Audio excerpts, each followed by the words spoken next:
Hi all. അപ്പോൾ Kerala PSC 2024 വിളിച്ച notifications base ചെയ്തുള്ള എക്സാംസ് ഒക്കെ സ്റ്റാർട്ട് ചെയ്തിട്ടുണ്ട്.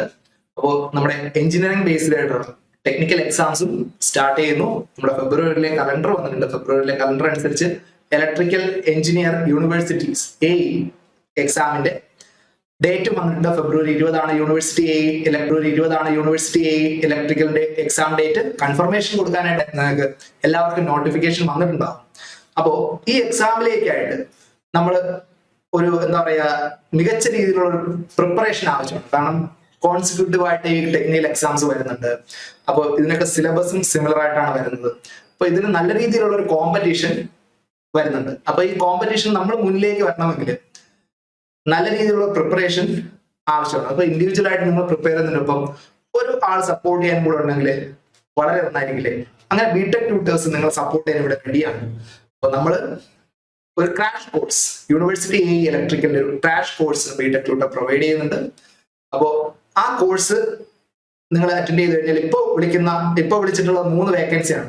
അപ്പോൾ ആ വേക്കൻസിയിലേക്ക് തന്നെ നിങ്ങൾക്ക് എന്ത് ചെയ്യാം, കയറാൻ പറ്റുമെന്നുള്ള ഉറപ്പ് ഞങ്ങൾ നിങ്ങൾക്ക് തരുവാണ്.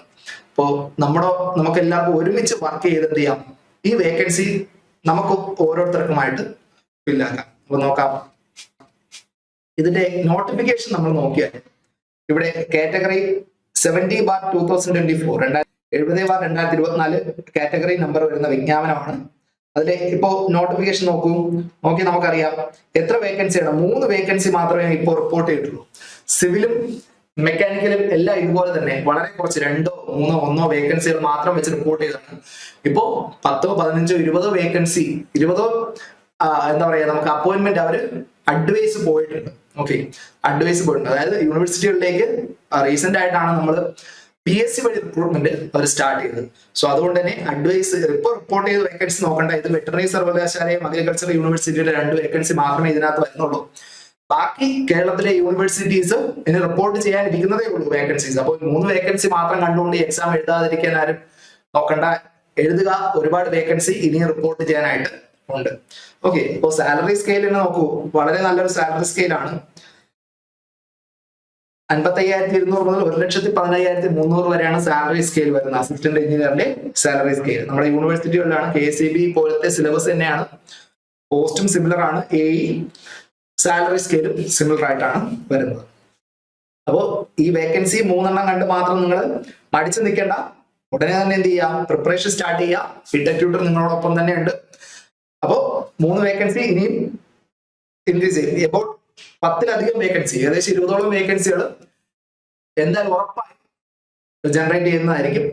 സോ ഇതിലേക്കൊക്കെ നമുക്ക് പ്രിപ്പയർ ചെയ്ത് നമുക്ക് സിലബസ് നോക്കിയാലോ. ഇപ്പോ ഷെഡ്യൂൾ വന്നപ്പോൾ തന്നെ നമ്മുടെ ടൈം ടേബിൾ വന്നതിന്റെ ഒപ്പം തന്നെ അവർ സിലബസ് തന്നിട്ടുണ്ട് അല്ലെ, സിലബസ് തരുന്നുണ്ട്. അപ്പോൾ സിലബസ് നോക്കിയാൽ നമുക്ക് ഏറെ ഫെമിലിയർ ആയിട്ടുള്ള ഒരു സിലബസ് ആണ് വരുന്നത്. നമ്മൾ മുമ്പ് കണ്ട് ഫെമിലിയർ ആയിട്ടുള്ള സിലബസ് തന്നെയാണ് വരുന്നത്. നോക്കാം എന്തൊക്കെയാ. ഫസ്റ്റ് 10 മൊഡ്യൂൾസ് ആയിട്ട് അവർ കൊടുത്തിട്ടുണ്ട് അല്ലെ. 10 മൊഡ്യൂൾസ് 70/2024 സിലബസ് ആണ്. 10 മൊഡ്യൂൾസ് ആയിട്ട് പ്രൊവൈഡ് ചെയ്തിട്ടുണ്ട്.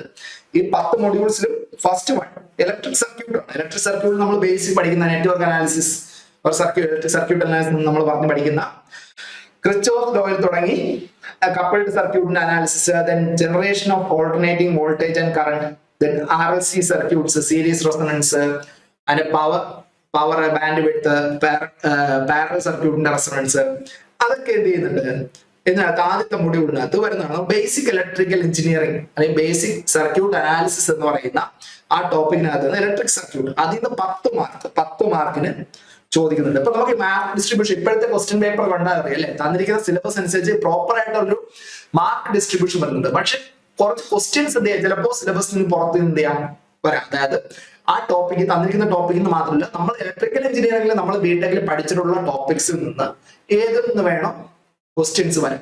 പക്ഷെ ഒരു സിലബസ് അവർ തന്നിട്ടുണ്ട്. ഈ സിലബസ് അനുസരിച്ച് മാക്സിമം പഠിക്കുക. കുറച്ചുകൂടെ എന്ത് ചെയ്യാം, ബ്രോഡായിട്ട് സിലബസിന് പുറത്തുകൂടെ എന്ത് ചെയ്യാം ഒന്ന് പഠിക്കുന്നത് നല്ലതാണ്. സോ സെക്കൻഡ് മൊഡ്യൂൾ എന്ന് പറയുന്നത് മാഗ്നറ്റിക് സർക്യൂട്ട്സ്. മാഗ്നറ്റിക് സർക്യൂട്ട്സ് ആണ്. Absolute and relative permeability of A medium. അത് ജസ്റ്റ് എക്സ്റ്റൻഷൻ തന്നിട്ടുണ്ടെന്നേ ഉള്ളൂ. 10 മാർക്സ് ആണ് മാഗ്നറ്റിക് സർക്യൂട്ട്സിനും വരുന്നത്.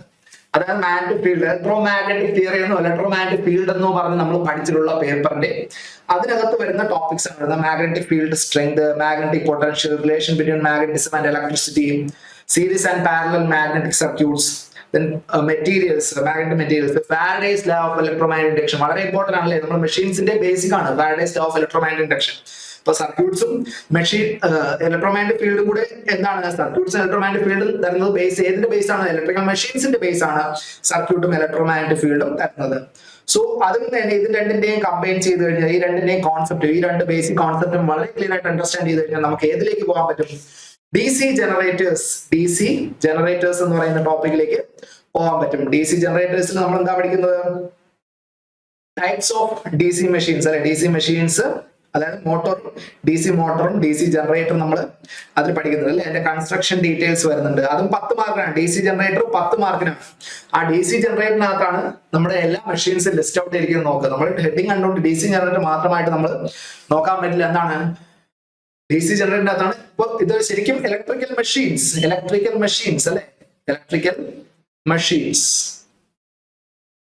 മെഷീൻസ് എന്ന് പറയുന്ന ടോപ്പിക്കാണ് DC ജനറേറ്റർ എന്ന് പറഞ്ഞാൽ 10 മാർക്കിന് കൊടുത്തിരിക്കുന്നത്. 10 മാർക്കിന് അത് എനിക്ക് തോന്നുന്നു അത് വളരെ കുറഞ്ഞു പോയി, കാരണം അതൊരു വളരെ വലിയൊരു ഏരിയ ആണ്. ഇലക്ട്രിക്കൽ മെഷീൻ ഒരു 20 മാർക്കിനൊക്കെ ചോദിക്കാൻ പറ്റുന്ന തരത്തിലുള്ള ഏരിയ ആണ് ഇലക്ട്രിക്കൽ മെഷീൻസ് എന്ന് പറയുന്നത്. അതിൽ നിന്ന് എല്ലാത്തിനും കൂടെ, അതായത് നമുക്ക് DC machines, synchronous machines, induction machines, transformer, ഇത് 4 കൂടെ ചേർത്തിട്ടാണ് അവർ 10 മാർക്കിന് പറയുന്നത്. കാരണം ഈയിടെയായിട്ട് കണ്ടുവരുന്ന ക്വസ്റ്റ്യൻ പേപ്പറിൽ അല്ലെങ്കിൽ സിലബസിൽ എല്ലാത്തിലും ഇങ്ങനെയാണ് 10 മാർക്കിന് മാത്രമായിട്ട് ഇലക്ട്രിക്കൽ മെഷീൻസ് ചുരുക്കിക്കൊണ്ടാണ് അവർ സിലബസ് പബ്ലിഷ് ചെയ്യുന്നത്. ഇതിൽ നോക്കിയാൽ തന്നെ അറിയാം, construction working principle of DC generators, EMF equation, DC Motors, then single phase transformer വരുന്നുണ്ട്, അതിന്റെ വർക്കിംഗ് പ്രിൻസിപ്പിൾ ഉണ്ട്, ഇക്വലന്റ് സർക്യൂട്ട്, ലോസസ്, ദെൻ അതുപോലെ 3 ഫേസ് ട്രാൻസ്ഫോമർ, ദെൻ ഓൾട്ടർനേറ്റേഴ്സ് അഥവാ സിൻക്രണസ് മെഷീൻസ് വരുന്നുണ്ട്, synchronous machines, alternators, synchronous Motors ഉണ്ട്, അതായത് synchronous ജനറേറ്റേഴ്സും synchronous മോട്ടോഴ്സും വരുന്നുണ്ട്, then 3 phase induction motor വരുന്നുണ്ട്.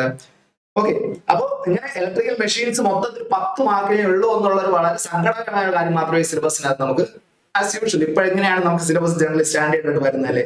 ദെൻ ഡിജിറ്റൽ ഇലക്ട്രോണിക്സിനകത്ത് നമ്മൾ നമ്പർ സിസ്റ്റം, അതിന്റെ conversions, adder, multiplexer, flip flops, registers, counters, അങ്ങനത്തെ ടോപ്പിക്സ് ആണ് ഏതിനാ ഡിജിറ്റൽ ഇലക്ട്രോണിക്സിനകത്ത് വരുന്നത്. പ്ലസ് മൈക്രോ പ്രോസസർ എന്ന് പറയുന്ന ടോപ്പിക് കൂടെ ഡിജിറ്റൽ ഇലക്ട്രോണിക്സിനകത്ത് വരുന്നുണ്ട്. So digital electronics plus microprocessor നമുക്ക് എത്ര മാർക്കിനാണ് വരുന്നത്, അതും 10 മാർക്കിന് തന്നെയാണ്. 10 മാർക്കിനാണ് digital electronics plus microprocessor വരുന്നത്. സോ മൈക്രോ പ്രോസസറിൽ അതിന്റെ ആർക്കിടെക്ചർ വരുന്നുണ്ട്, functional block diagram, instruction, programming, മൈക്രോ പ്രോസസറിന്റെ പ്രോഗ്രാമിംഗ് സ്പെഷ്യലി പറഞ്ഞു കഴിഞ്ഞാൽ ഇത്രയും കാര്യങ്ങൾ ഏതിൽ വരുന്നുണ്ട്, digital electronics and microprocessor എന്ന പറയുന്ന ടോപ്പിക്കിനകത്ത് വരുന്നുണ്ട് അല്ലെ. നെക്സ്റ്റ് വരുന്ന പവർ സിസ്റ്റം ആണ്. പവർ സിസ്റ്റം നോക്കൂ, 10 മാർക്ക് അല്ലെ, മെഷീൻസ് പോലെ വളരെ മാർക്ക് കുറഞ്ഞു പോയ ഒരു ഏരിയയാണ് പവർ സിസ്റ്റം.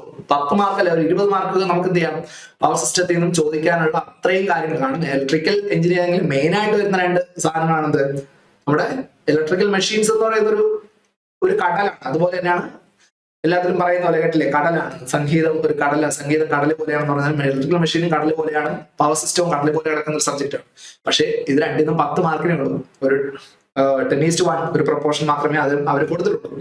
എന്നാലും നമുക്ക് നോക്കാം 10 മാർക്കിന് ലൈൻ പാരാമീറ്റേഴ്സ്, നമ്മുടെ line parameters, resistance, inductance, capacitance, okay, string efficiency, corona, ഇതൊക്കെ ചോദിക്കുന്നുണ്ട്. അതായത് നമ്മൾ ട്രാൻസ്മിഷൻ ആൻഡ് ഡിസ്ട്രിബ്യൂഷനിൽ പഠിക്കുന്ന ടോപ്പിക്സ് ആണ് അത്രയും റെപ്രസെന്റ് ചെയ്തിരിക്കുന്നത്. Circuit breakers, protection and switch ഗിയറിലെ circuit breakers, SF6 circuit breaker relays, like that. Then power system അനാലിസിസിൽ വരുന്ന per unit quantities, symmetrical component, symmetrical and unsymmetrical fault analysis വരുന്നുണ്ട്. Then system stability, steady state dynamics and transition stability and power angle curve. ഇതൊക്കെ അതിനകത്ത് വരുന്നുണ്ട്. പക്ഷെ load ഡിസ്പാച്ചിനെ കുറിച്ചൊന്നും ഇതിനകത്ത് discuss ചെയ്യുന്നില്ല അല്ലെ. ഈ ജനറേഷന്റെ കേസ് നമുക്ക് ഫസ്റ്റ് സർക്യൂട്ട്സിലാണ് ജനറേഷന്റെ കേസ് വരുന്നത്. AC യുടെ ജനറേഷൻ എന്ന് പറഞ്ഞാൽ അവിടെ ഒരു കാര്യം മാത്രമേ കൊടുത്തിട്ടുള്ളൂ. അതിന്റെ അകത്ത് പവർ പ്ലാന്റ് എഞ്ചിനീയറിംഗ് എന്ന് പറയുന്ന ടോപ്പിക്കിനെ കുറിച്ച് ഇതിനകത്ത് പവർ സിസ്റ്റത്തിനകത്തൊന്നും പറയുന്നില്ല. ഓക്കെ, എന്നാലും നമ്മൾ എന്ത് ചെയ്യണം, പഠിച്ചു വെച്ചേക്കുക എന്നുള്ള നമ്മുടെ ഉത്തരവാദിത്തമാണ്. കാരണം അവർ ലാസ്റ്റ് ഒരു കോട്ട് കൊടുത്തിട്ടുണ്ട്, നമുക്ക് എന്താണെന്ന് നോക്കാം. ദെൻ കൺട്രോൾ സിസ്റ്റം 10 മാർക്കിന് കൊടുക്കുന്നത് ജസ്റ്റിഫയബിൾ ആണ്. കൺട്രോൾ സിസ്റ്റം 10 മാർക്കിന് ചോദിക്കുന്നത് ഏകദേശം ഗേറ്റ് സിമിലർ ആയിട്ടുള്ള സിലബസ് ആണ് കൺട്രോൾ സിസ്റ്റത്തിന് പ്രൊവൈഡ് ചെയ്തിട്ടുള്ളത്. Transfer function of LTI system, block diagram, signal flow graph, type and order of system, characteristic equation, transient and steady state response, impulse and step response of first and second order system, static error coefficient, type of different type of system, then Roth stability criterion, frequency domain specifications, polar plot and border plot, then concept of gain margin and phase margin, then stability analysis. നമുക്കിവിടെ കൺട്രോളേഴ്സും കോമ്പൻസേറ്റേഴ്സും അവർ പറയുന്നില്ല, അതുപോലെ തന്നെ state space അനാലിസിസും പറയുന്നില്ല. അത് മാത്രമേ gain സിലബസിൽ നിന്നുള്ള ഒരു വ്യത്യാസം വരുന്നുള്ളൂ. ബാക്കി എല്ലാം ഇതിലുള്ളത് തന്നെ. പക്ഷെ നമ്മൾ എന്ത് ചെയ്യുക, അതുകൂടെ എന്ത് ചെയ്യുക, ഒന്ന് മനസ്സിലാക്കി വെച്ചാൽ കൺട്രോൾ ആൻഡ് കോമ്പൻസേറ്റേഴ്സിന്റെ ഐഡിയ നമ്മളൊന്ന് മനസ്സിലാക്കി വെച്ചേക്കുക. അതുകൊണ്ട് സ്റ്റേറ്റ് സ്പേസ് അനാലിസിന്റെ ബേസിക്സ് എന്ത് ചെയ്യുക, ഒന്ന് മനസ്സിലാക്കി വെച്ചിരിക്കുന്നത് നല്ലതായിരിക്കും കൺട്രോൾ സിസ്റ്റത്തിൽ കേട്ടോ. അതും 10 മാർക്കിനാണ്. നെക്സ്റ്റ് വരുന്ന power electronics. So power electronics നോക്കൂ. പവർ ഇലക്ട്രോണിക്സിൽ എന്തൊക്കെയാണ് വരുന്നത്? Power electronics 10 മാർക്കിനാണ്. സോ ഓക്കെ, 10 മാർക്കിന് ചോദിക്കുന്നുണ്ട്. Power electronic devices, SCR, then fully converters, bridge rectifiers, RL, different type of load, R load, RLE load ഒക്കെ വരുന്ന different type of rectifiers, then inverters, voltage source inverters, current source inverters, then pulse width modulation, and then choppers the quadrant of operations. Okay, different quadrant operations of choppers. അപ്പോൾ അത്രയും ഇതുവരെ വരുന്ന എന്താണ് power ഇലക്ട്രോണിക്സിലെ ടോപ്പിക്കാണ്. Next വരുന്ന operational amplifier തുടങ്ങിയ സാധനം നമ്മൾ അനലോഗ് ഇലക്ട്രോണിക്സിൽ പഠിച്ചിട്ടുള്ള അനലോഗ് ഇലക്ട്രോണിക്സ് എന്നൊരു സെപ്പറേറ്റ് ടോപ്പിക് ഇല്ല. പകരം പവർ ഇലക്ട്രോണിക്സിനകത്ത് തന്നെ എന്ത് വരുന്നുണ്ട്? Opamps and differential amplifiers, modes of operation, modes of operations വരുന്നുണ്ട്. ദെൻ ഐഡിയൽ ആൻഡ് പ്രാക്ടിക്കൽ ഓപ്പാംസിന്റെ പ്രോപ്പർട്ടീസ്, CMRR, സ്ലീവ് റേറ്റ് തുടങ്ങിയ കാര്യങ്ങൾ ഏത് അനലോഗ് ഇലക്ട്രോണിക്സ് കൂടെ കമ്പൈൻ ചെയ്ത്, പവർ ഇലക്ട്രോണിക്സും അനലോഗ് ഇലക്ട്രോണിക്സും കമ്പൈൻ ചെയ്ത് 10 മാർക്കിന് പവർ ഇലക്ട്രോണിക്സ് എന്ന് പറയുന്ന ടോപ്പിക്കാണ് അവര് സിലബസിൽ തന്നിട്ടുള്ളത് അല്ലേ. നെക്സ്റ്റ് വരുന്ന മൊഡ്യൂൾ, 8ാമത്തെ മൊഡ്യൂൾ എന്ന് പറയുന്നത് measurement and instrumentation. Measurement and instrumentation അതിനും 10 മാർക്കാണ്. അതും ജസ്റ്റിഫയബിൾ ആണ്. നോക്കാം നമുക്ക് ഞാൻ അത് എന്തൊക്കെയാണ് ഉള്ളതെന്ന് നോക്കാം. So measurement standards, error analysis വരുന്നുണ്ട്. ദെൻ ടൈപ്പ് ഓഫ് ഇൻസ്ട്രുമെന്റ്സ് വരുന്നുണ്ട്, integrating, indicating type instruments, ammeter, voltmeter, MI, NC instruments. Then measurement of power വരുന്നുണ്ട്, 3 ഫേസ് പവർ മെഷർമെന്റ് വരുന്നുണ്ട്, energy measurement, construction and working of this energy meter, watt meter, etc. Then അതൊക്കെ electrical measurement. then digital energy meters, TOD meters, oscilloscope, electronic മെഷർമെന്റ്സിൽ വരുമ്പോൾ oscilloscope, നമ്മുടെ CROയുടെ principle. Okay, then അതിന്റെ deflection systems, horizontal and vertical deflection systems, അതിനെ കുറിച്ചുള്ള സ്റ്റഡിയും measurement and instrumentation. ശരിക്കും അത് പ്യൂർ ആയിട്ട് ഒരു ടോപ്പിക് പറഞ്ഞു കഴിഞ്ഞാൽ മെഷർമെന്റ് ആൻഡ് ഇൻസ്ട്രുമെന്റേഷൻ മാത്രമാണ് നമ്മുടെ പ്യൂർ ആയിട്ട് ടോപ്പിക് എന്ന് പറയാൻ പറ്റുന്നത്. കാരണം ബാക്കിയൊക്കെ സങ്കര കൺട്രോൾ സിസ്റ്റം പറയാൻ കേട്ടോ, ബാക്കിയൊക്കെ ഒരു മിക്സ് ആണ്. ദെൻ 10 മാർക്കിന് സിഗ്നൽസ് ആൻഡ് സിസ്റ്റം. മുമ്പ് കൺട്രോൾ സിസ്റ്റത്തിന്റെ കൂടെ ചോദിച്ചുകൊണ്ടിരുന്ന ടോപ്പിക്കാണ്. ബട്ട് ഇവിടെ എന്താണ് സിഗ്നൽസ് ആൻഡ് സിസ്റ്റംസ് എന്ന് 10 മാർക്കിന് ഈയിടെയായിട്ട് നമുക്ക് ചോദിച്ചു വരുന്നുണ്ട്. സിഗ്നൽസ് ആൻഡ് സിസ്റ്റംസ്, ഇതിൽ ക്ലാസിഫിക്കേഷൻ ഓഫ് സിഗ്നൽസ്, ഇത് ബേസിക് ആണ്, കൺട്രോൾ സിസ്റ്റത്തിന്റെ ബേസിക് ആണ് സിഗ്നൽസ് ആൻഡ് സിസ്റ്റംസ് എന്ന് പറയുന്നത്. ക്ലാസിഫിക്കേഷൻ ഓഫ് ഈസി ക്വസ്റ്റ്യൻസ് വരുന്ന ടൈപ്പ് ആണ് കേട്ടോ. Signals and systems, basic operations on continuous and discrete time signals, then memory, linearity, time invariance, variance, sampling theorem, aliasing effect, zero order and first order hold circuits, ഇതൊക്കെയാണ് എന്താണ് signals and system. Signals and സിസ്റ്റത്തിൽ basics മാത്രമേ അവർ എന്ത് ചെയ്യുന്നുള്ളൂ, സിലബസിൽ add ചെയ്തിട്ടുള്ളൂ. So ആ ബേസിക്സിൽ തന്നെ റിപ്പീറ്റഡ് ക്വസ്റ്റ്യൻസും വരുന്നത് കേട്ടോ. പിന്നെ ഒരു പുതിയൊരു ടോപ്പിക്കാണത് ട്രാൻസ്ഡ്യൂസേഴ്സ്. ഇപ്പൊ എല്ലാ എക്സാംസിന്റെ കൂടെയും കണ്ടുവരുന്നൊരു ഒന്നുകിൽ ഓട്ടോമേഷൻ, ഇൻഡസ്ട്രിയൽ ഓട്ടോമേഷനോ, KCB sub engineer syllabus industrial automation എന്ന് പറയുന്ന ടോപ്പിക് വന്ന പോലെ ട്രാൻസ്ഡ്യൂസർ എന്ന് പറയുന്ന ടോപ്പിക് ഇപ്പൊ എല്ലാത്തിനും കണ്ടുവരുന്നത്. അതും 10 മാർക്ക് ചോദിച്ചിട്ടുണ്ട്. എന്താണ് മെഷർമെന്റിന്റെ ബേസിക്സ് ആണ് ട്രാൻസ്ഡ്യൂസർ എന്ന് പറയുന്നത്. അല്ലെങ്കിൽ നിങ്ങൾ ബിടെക് അഡ്വാൻസ് ഇൻസ്ട്രുമെന്റേഷൻ എന്ന് പറഞ്ഞ് പഠിക്കുമ്പോഴത്തേക്ക് അതിനകത്ത് കുറെ ട്രാൻസ്ഡ്യൂസേഴ്സിന്റെ കേസ് പഠിക്കുന്നത്. അപ്പൊ മെഷർമെന്റിന്റെ കൂടെ വേണമെങ്കിൽ നമുക്ക് ചെയ്യാം, ഇതിനെ പറയാം. പഠിക്കുന്നത് മിക്കവാറും മെഷർമെന്റിന്റെ കൂടെ ആയിരിക്കും. പക്ഷേ ട്രാൻസ്ഡ്യൂസർ എന്നാണ് ഹെഡിങ് എങ്കിലും നമ്മൾ താഴോട്ട് നോക്കുമ്പോൾ അവിടെയാണ് ട്വിസ്റ്റ് വരുന്നത്. എന്താ പറയുന്നത്? ട്രാൻസ്ഡ്യൂസേഴ്സ് എന്ന് പറഞ്ഞിട്ട് ജനറൽ ക്ലാസിഫിക്കേഷൻ ഓഫ് ട്രാൻസ്ഡ്യൂസേഴ്സ് ഉണ്ട്, LVDT, ഹോൾ എഫക്ട് ട്രാൻസ്ഡ്യൂസേഴ്സ് വരെ ഒരു ഫസ്റ്റ് ലൈൻ വരെ ട്രാൻസ്ഡ്യൂസേഴ്സിനെ കുറിച്ചുള്ളൂ. അത് കഴിഞ്ഞ് ശ്രദ്ധിച്ചു നോക്കൂ, ബാറ്ററീസ് വരുന്നുണ്ട്, ബാറ്ററീസിന്റെ classification, grouping, then wiring systems വരുന്നുണ്ട് പഠിക്കാനായിട്ട്, ഡൊമസ്റ്റിക് വയറിംഗ് വരുന്നുണ്ട്, ദെൻ എർത്തിങ് വരുന്നുണ്ട്, ഇലുമിനേഷൻ വരുന്നുണ്ട്. അപ്പൊ ഈ സാധനങ്ങളെല്ലാം കൂടി എടുത്താൽ ട്രാൻസ്ഡ്യൂസർ. ശരിക്കും ആ ട്രാൻസ്ഡ്യൂസർ എന്ന് പറഞ്ഞാൽ ടോപ്പിക് കൊടുത്തിരിക്കുന്നതിന് വളരെ തെറ്റായിട്ടുള്ള കാര്യമാണ്. കാരണം ഒരുപാട് സാധനം, ബാറ്ററീസ്, വയറിങ്, ഇലുമിനേഷൻ, എർത്തിങ്, ഇങ്ങനത്തെ ഇൻസ്റ്റലേഷൻ നമ്മള് ഇലക്ട്രിക്കൽ ഇൻസ്റ്റലേഷൻ എന്ന് പറഞ്ഞ ടോപ്പിക് കൊടുത്തിരുന്നെങ്കിൽ കുഴപ്പമില്ല. ട്രാൻസ്ഡ്യൂസർ പതുക്കെ എടുത്ത് മാറ്റിട്ട് ഇലക്ട്രിക്കൽ ഇൻസ്റ്റലേഷൻ കുറച്ചുകൂടെ നമുക്ക് എന്താ പറയാ, ആ കണ്ടന്റുമായിട്ട് ജസ്റ്റിഫിക്കേഷൻ നമുക്ക് കൊടുക്കാൻ. പക്ഷെ ട്രാൻസ്ഡ്യൂസേഴ്സ് ആണ് ടോപ്പിക് ആണെങ്കിലും കണ്ടന്റ് വേറെയാണ്. അതൊന്ന് ശ്രദ്ധിച്ചേക്കുക. സോ അതും 10 മാർക്കിന് വരുന്നുണ്ട്. സോ അപ്പൊ ഇതാണ് ഡീറ്റെയിൽ ആയിട്ടുള്ള സിലബസ് എന്ന് പറയുന്നത്. 10 മാർക്കിന് വരുന്നെങ്കിലും ഇപ്പൊ പിന്നെ ശ്രദ്ധിക്കേണ്ട കാര്യം എന്ന് വെച്ചാൽ പണ്ടൊക്കെ ആണെങ്കിൽ നമുക്ക് എക്സാംസിന് ഒരു 70% എന്തായിരിക്കും, 70-75% അങ്ങനെ 80% എന്തായിരിക്കും നമുക്ക് വരുന്ന തിയററ്റിക്കൽ ക്വസ്റ്റ്യൻസ് അല്ലെങ്കിൽ പ്രീവിയസ് ഇയർ ക്വസ്റ്റ്യൻസ് ഒക്കെ നോക്കിക്കൊണ്ട് പോയി കഴിഞ്ഞാൽ ഏകദേശം നല്ല മാർക്ക് സ്കോർ ചെയ്യാൻ പറ്റുന്ന ടൈപ്പ് എക്സാംസ് ആയിരുന്നു മുമ്പ്. കൊറോണയ്ക്ക് മുമ്പ് നമുക്ക് വേണമെങ്കിൽ പറയാം കേട്ടോ. കൊറോണയ്ക്ക് മുമ്പ് വന്നിട്ടുള്ള ഇലക്ട്രിക്കൽ ബേസ്ഡ് എക്സാംസ്. പക്ഷേ പൊതുവെ എഞ്ചിനീയറിംഗ് നമുക്ക് വേണമെങ്കിൽ പറയാം. ഇപ്പൊ കണ്ടുവരുന്നത് about 50-50. ഓക്കെ, 50 മാർക്ക് തിയറി ആണെങ്കിൽ 50 മാർക്ക് മസ്റ്റ് ആയിട്ട് ഒരു സൊല്യൂഷൻ പ്രോബ്ലംസ് ആയിരിക്കും ചോദിക്കാം. പക്ഷെ 50 മാർക്ക് തിയറി പാർട്ട് ഈസി ആയിട്ട് നമുക്ക് എഴുതാൻ പറ്റുമോ? അതുമില്ല. അത് കമ്പൈൻഡ് ആയിരിക്കും. ഓക്കെ, കമ്പൈൻഡ് ടൈപ്പ് ക്വസ്റ്റ്യൻസ് ആയിരിക്കും. ആദ്യത്തെ ഒരു സ്റ്റേറ്റ്മെന്റിൽ കുറച്ച് ഓപ്ഷൻസ് ഉണ്ടാവും. ആ ഓപ്ഷൻസിന്റെ കോമ്പിനേഷൻ ആയിട്ട് എന്ത് ചെയ്യും, വീണ്ടും ആക്ച്വൽ ആയിട്ടുള്ള ഓപ്ഷൻസ് വരിക. ഓൺലി എ അല്ലെ only one and two, both 1 and 2, 1, 2 and 3, all of the above type questions നിങ്ങൾ കണ്ടിട്ടുണ്ടാവും. അതിന് assertion and reason type questions. ഇങ്ങനെ നല്ല രീതിയിൽ നമ്മൾ ഇൻഡെപ്ത് ആയിട്ട് നോളജ് ഉണ്ടാക്കിയാൽ മാത്രം, കോൺസെപ്റ്റ് ക്ലിയർ ആക്കിയാൽ മാത്രം നമുക്ക് ആൻസർ ചെയ്യാൻ പറ്റുന്ന ടൈപ്പ് ക്വസ്റ്റ്യൻസ് ആണ് ബാക്കി വരുന്ന ഈ 50 തിയറി ക്വസ്റ്റ്യൻസിലും വരുന്നത്. വളരെ വളരെ വളരെ വളരെ കുറച്ച് ക്വസ്റ്റ്യൻസ് മാത്രമേ ഡയറക്റ്റ് ക്വസ്റ്റ്യൻസ് ചോദിച്ച് വരുന്നുള്ളൂ എന്നുള്ള കാര്യം ശ്രദ്ധിക്കുക. പണ്ട് നമ്മൾ എന്താ പറയാ സിമ്പിൾ ക്വസ്റ്റ്യൻ പണ്ട് വരുന്ന ക്വസ്റ്റ്യൻസ് ആണ്. പണ്ടത്തെ ടഫ് ക്വസ്റ്റ്യൻസ് കമ്പൈൻ ചെയ്ത് 2-3 ക്വസ്റ്റ്യൻസ് കമ്പൈൻ ചെയ്ത ക്വസ്റ്റ്യൻ ആക്കിയൊക്കെയാണ് ഇപ്പോഴും വരുന്നത്. സോ ഈ 50 മാർക്ക് ഉറപ്പായി എന്തായിരിക്കും നമുക്ക് പ്രോബ്ലംസ് വഴി ചെയ്യേണ്ട ക്വസ്റ്റ്യൻസ് ആയിരിക്കും വരിക, പ്രോബ്ലംസ് സോൾവ് ചെയ്ത്. അതുകൊണ്ട് തന്നെയാണ് നമുക്ക് പലപ്പോഴും കട്ട് ഓഫ് കുറഞ്ഞു വരുന്നത്. ഓക്കെ, കാരണം തിയറി ക്വസ്റ്റ്യൻസ് പണ്ടത്തെ കട്ട് ഓഫ് വെച്ച് നോക്കുമ്പോൾ തിയറി ക്വസ്റ്റ്യൻസിന്റെ എണ്ണം കുറവാണ്. സോ അതുകൊണ്ട് തന്നെ കട്ട് ഓഫും ഇപ്പോ കുറഞ്ഞു വരുന്നത്. കാരണം ഒരുപാട് പേര് എക്സാം കംപ്ലീറ്റ് ആൻസർ എല്ലാത്തിനും എഴുതാൻ പറ്റാതെ ബുദ്ധിമുട്ടുന്ന ഒരുപാട് പേരുണ്ട്.